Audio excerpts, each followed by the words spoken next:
Ndugu wa Tanzania, na wasalimu kwa jina la Jamhuri ya Muungano wa Tanzania. Majina yangu ni Luteni Kanali Kevin Baraka Bebato,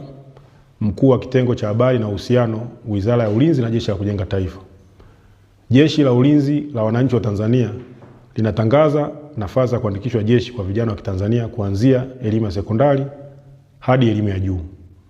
Vijana watakaoandikishwa jeshi watapatiwa mafunzo mbalimbali muhimu ya kijeshi na mafunzo ya kuendeleza katika taaluma zao.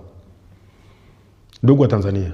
vijana wa Kitanzania wenye nia ya kuandikishwa jeshi wanatakiwa kuwa na sifa zifuatazo: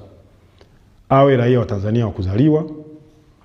awe na umri usiozidi miaka 25 kwa elimu ya kidato cha 4 na kidato cha 6, usiozidi miaka 28 kwa elimu ya juu, awe na afya nzuri na akili timamu, mwenye tabia na nidhamu nzuri, hajapatikana na hatia ya makosa ya jinai mahakamani au kufungwa, awe na cheti halisi cha kuzaliwa, original birth certificate, na vyeti vya shule, academic and school leaving certificate, awe hajatumikia jeshi la polisi, magereza, chuo cha mafunzo, kikosi maalum cha kuzuia magendo au chombo kingine chochote cha ulinzi na usalama,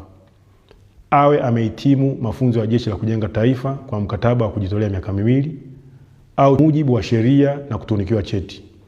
Ndugu wa Tanzania, utaratibu wa kutuma maombi ni kama ifuatavyo. Maombi yote yaandikwe kwa mkono na yawasilishwe yalipokuwa makao makuu ya jeshi Msalato, Dodoma, kuanzia tarehe 15 Aprili 2026 hadi tarehe 28 Aprili 2026, yakiwa na viambatisho vifuatavyo: nakala ya kitambulisho cha taifa au nambari ya NIDA, nakala ya cheti cha kuzaliwa, vyeti vya shule na chuo, nambari ya simu ya mkononi ya muombaji, nakala ya cheti cha JKT kwa waombaji waliomaliza mkataba. Aidha,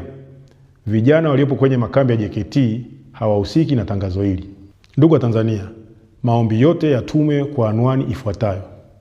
Mkuu wa Utumishi Jeshini, Makao Makuu ya Jeshi, Sanduku la Posta 194, Dodoma, Tanzania.